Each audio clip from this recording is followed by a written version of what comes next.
Erram, e erram gravemente, porém, os que pensam poder apressar esse processo pelo jogo de pressões manipuladas sobre a opinião pública e, através desta, contra o governo. Tais pressões servirão apenas para provocar contrapressões de igual ou maior intensidade, invertendo-se o processo da lenta, gradativa e segura de extensão, tal como se requer. 15 de março de 1974. Em Brasília, chegam ao Palácio do Congresso os generais Ernesto Geisel e Adalberto Pereira dos Santos, a fim de serem empossados na presidência e vice-presidência da República. Os novos dirigentes eleitos pelo Colégio Eleitoral prestam compromisso de manter, defender e cumprir a Constituição, observar as leis, promover o bem-estar geral e sustentar a união, a integridade e a independência do Brasil. Ao Palácio do Planalto chegam a primeira-dama, Dona Lucy, e sua filha, Amália Lucy, para a solenidade de transmissão de poder. Discursando, o presidente Médici destaca o caráter impessoal do atual regime político, bem como sua estabilidade. E elogia o seu sucessor, ao qual passa a faixa presidencial.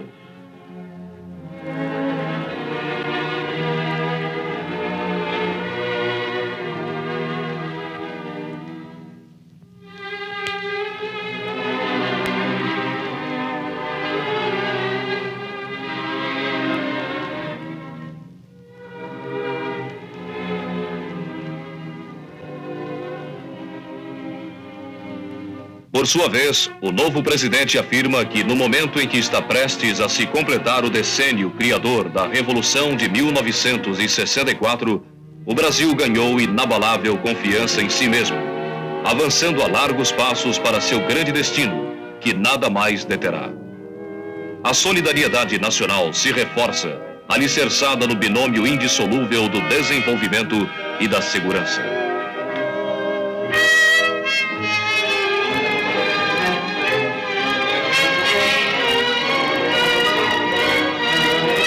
Os presidentes da Bolívia, Hugo Banzer; do Chile, Augusto Pinochet; do Uruguai, Juan Maria Bordaberry; e a senhora Patrícia Nixon, representando os Estados Unidos, apresentam cumprimentos ao presidente Geisel.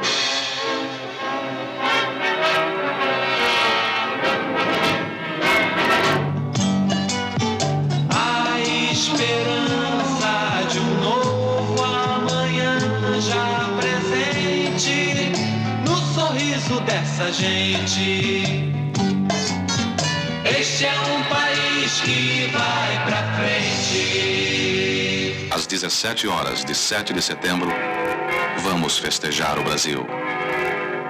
O Brasil é feito por nós.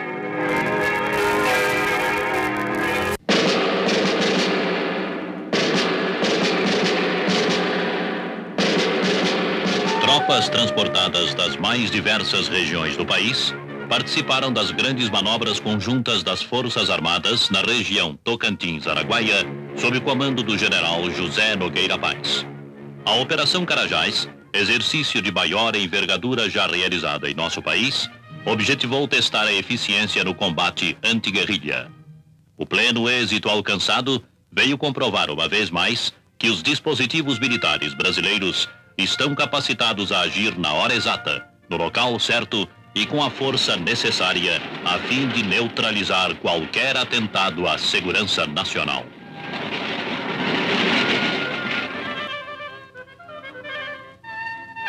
Ao amanhecer, tropas governamentais desembarcam nas cercanias da cidade de Bela Vista à procura dos guerrilheiros.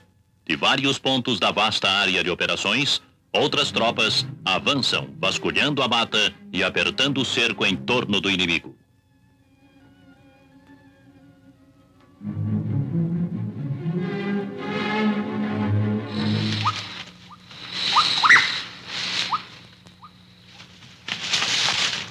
Os guerrilheiros continuam a bater em retirada. As tropas regulares entram na cidade de Marabá, agora prestes a ser definitivamente liberada.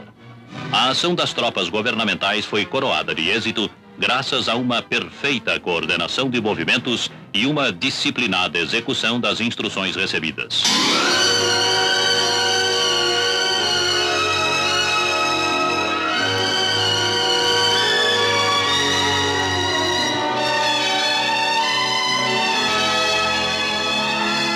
Esta é a trajetória evolutiva de um país ordeiro e trabalhador.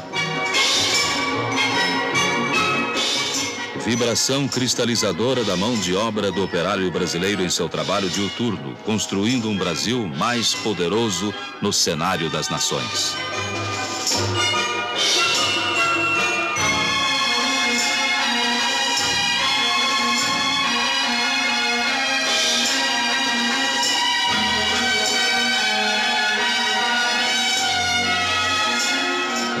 Reunidos no anfiteatro de O Globo, sob a presidência do senhor Jorge Furtado, representante do ministro do Trabalho Arnaldo Prieto, foram agraciados com os diplomas de honraria nacional a classe operária, através dos diversos representantes dos estados da Federação Brasileira.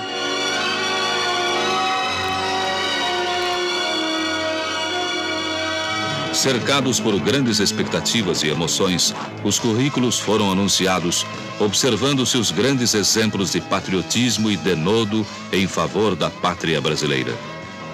Já no Palácio da Alvorada, em Brasília, o presidente da República, Ernesto Geisel, recebe em seu gabinete de trabalho a grande comitiva de operários e líderes.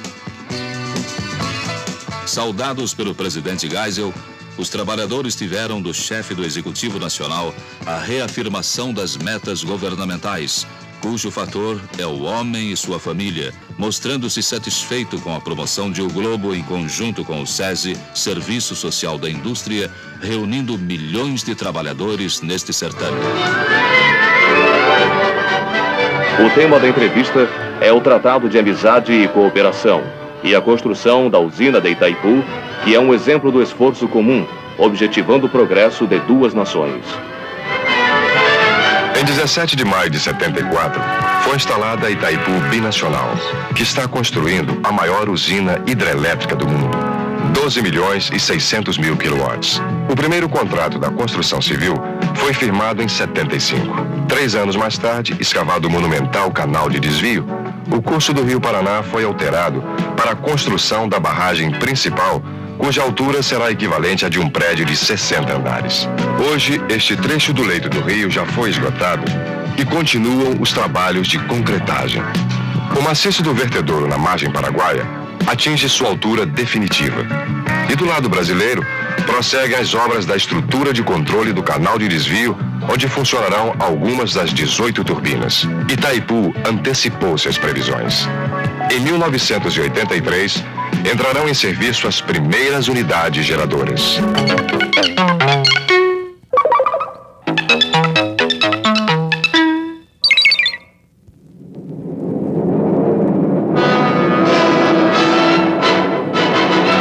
Em Angra dos Reis, constrói-se a primeira grande usina central nuclear do país. A obra pioneira recebe a visita do presidente Ernesto Geisel, que, acompanhado do governador Faria Lima e autoridades, é recepcionado pelo ministro das Minas e Energia, Shigeaki Ueki, e pelos dirigentes da Nuclebras, Eletrobras e Comissão Nacional de Energia Nuclear, Furnas Centrais Elétricas, responsáveis pela obra que abre as cortinas da era nuclear para o Brasil.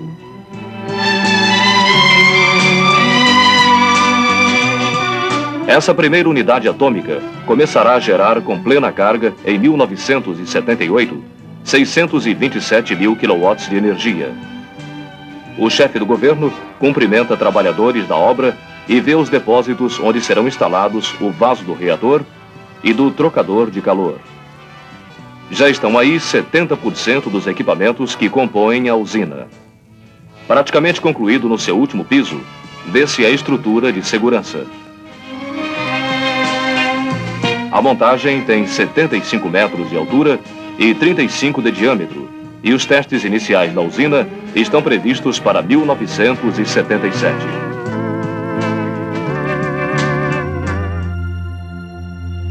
Minha promessa, tantas vezes reiterada, de fazer deste país uma democracia, essa eu juro cumprir, com a ajuda de Deus, com a solidariedade indefectível de todos os meus ministros, com o apoio do povo brasileiro.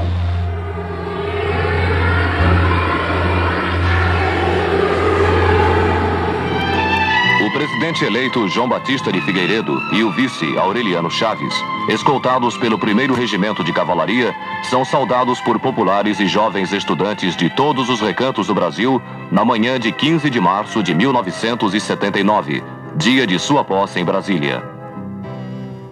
É no Palácio do Congresso que ambos vão prestar o compromisso constitucional em sessão solene, na presença de representantes de quase uma centena de nações amigas, altas autoridades governamentais, parlamentares e convidados especiais.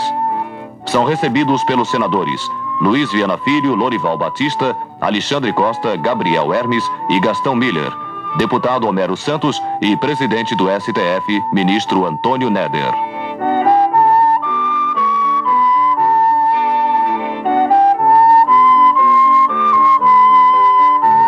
Cabe ao presidente Geisel transmitir o cargo declarando: faço-o com profunda e justificada satisfação por Vossa Excelência ascender à Suprema Magistratura do Brasil, cargo que tenho plena convicção exercerá brilhantemente, com suas aptidões pessoais provadas e confirmadas ao longo de toda uma existência dedicada à causa pública.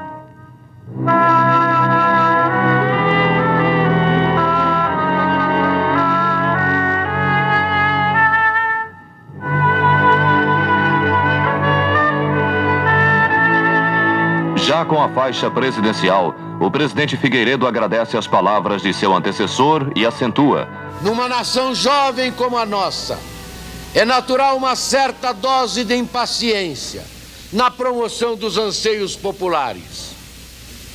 Ai de nós se nos faltasse o entusiasmo da juventude.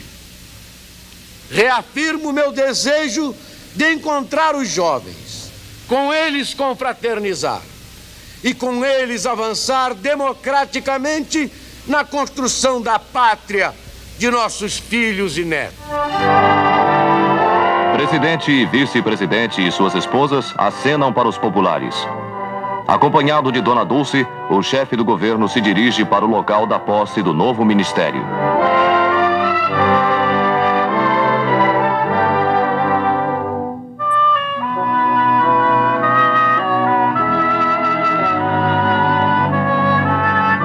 Em breve discurso afirma: elevo minhas preces a Deus para que em cada reunião com os ministros Ele nos ilumine, inspirando-nos em benefício da pátria e do povo brasileiro.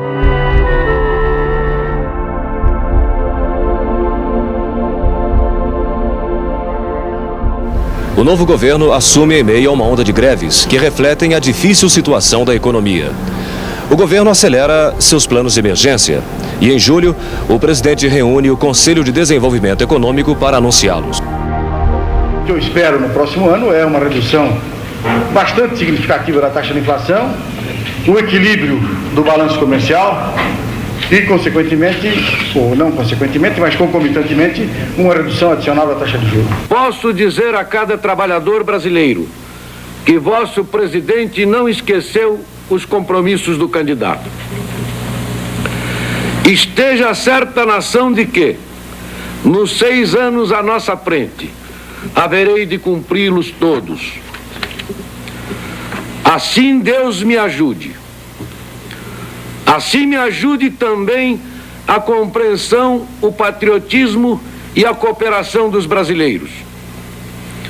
Pois o progresso material almejado por todos só acontecerá na paz social, harmonizadas as aspirações dos vários grupos da sociedade, com perseverança, respeito recíproco e boa vontade. Bastou que o presidente falasse em mão estendida e foi alvo de verdadeiros impropérios por parte de certos setores da oposição. O Brasil não pode realmente coexistir com inflação acima de 50% ao ano. E pela política adotada nos últimos meses, especialmente de dezembro para cá, supondo a adoção de medidas dolorosas, como são necessariamente dolorosas as medidas de combate à inflação, eu acredito honestamente que a inflação brasileira já está em processo de declínio.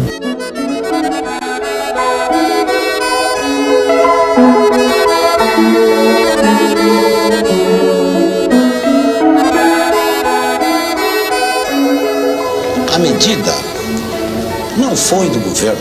O governo foi apenas instrumento formal de uma grande reclamação da opinião do país. Feliz o homem público que, eleito, cumpre as promessas do candidato. Chegou o dia de encaminhar ao Congresso o projeto de lei de anistia aos que hajam cometido crimes políticos ou conexos. A mensagem da anistia, levada em mãos ao presidente do Senado, foi logo contestada pela oposição. O projeto de anistia enviado pelo governo não satisfaz. Estou certo que não satisfaz a nação e não satisfaz ao movimento democrático brasileiro. A sessão de votação no plenário da Câmara foi possivelmente a mais tensa e veemente depois de 64.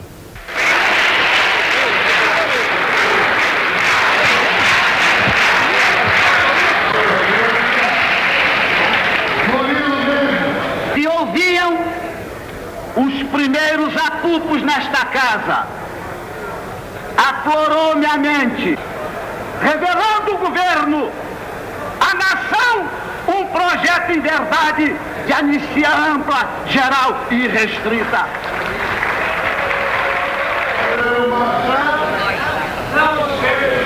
Aê, Portela! Deixa o Portela votar!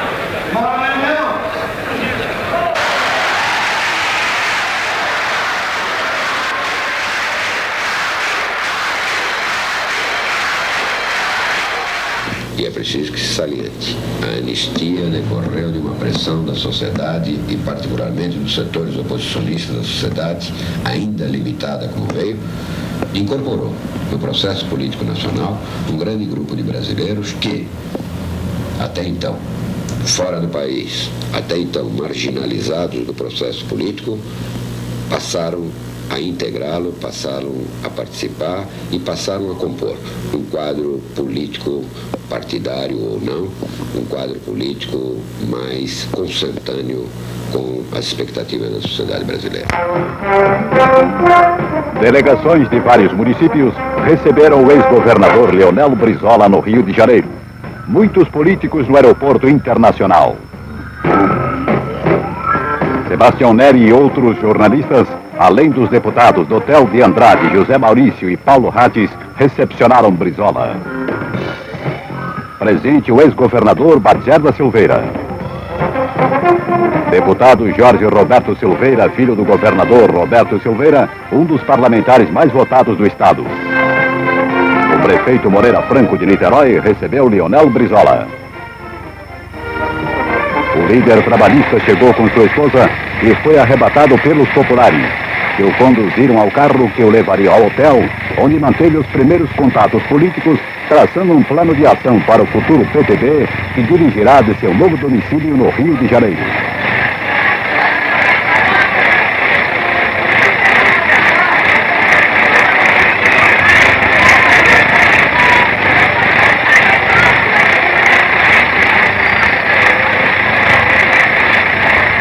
No aeroporto do Galeão, o grande encontro do povo fluminense com o líder Leonel Brizola.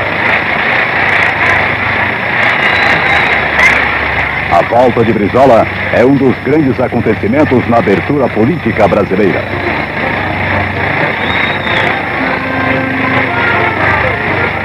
Sem a liberdade de imprensa não se podia nem falar em abertura. A liberdade de imprensa é essencial ao próprio regime de abertura, que deve ser um regime de contestação, um regime de diálogo. Né?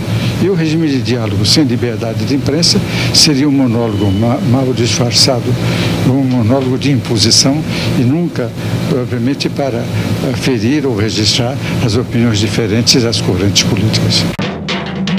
Depois da anistia, o governo partiu para o grande projeto político do ano, a reforma partidária. A famigerada camisa de força do bipartidarismo.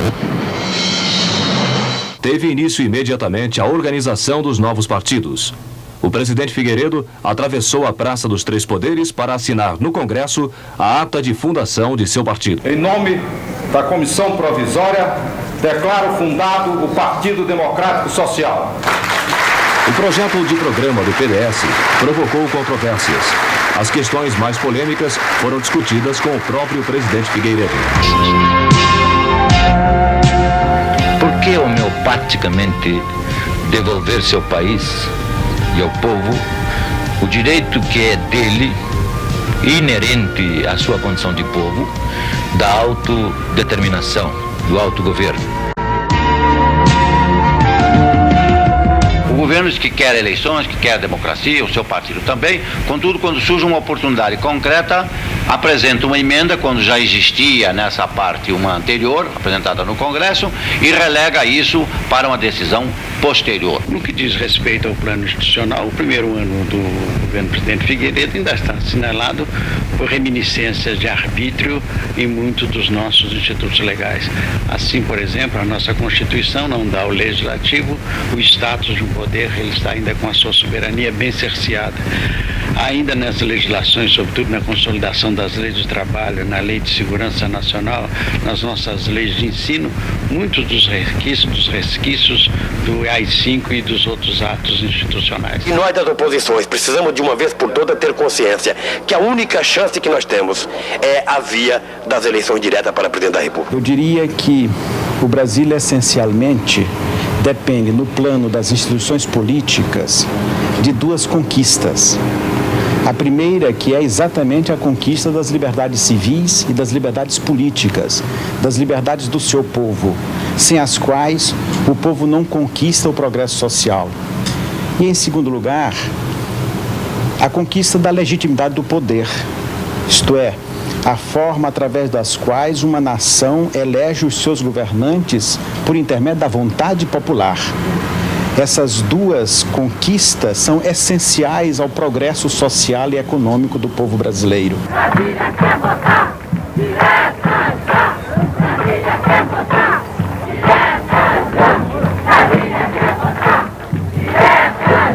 Quem vai para a terra só querem militares, só querem a coronel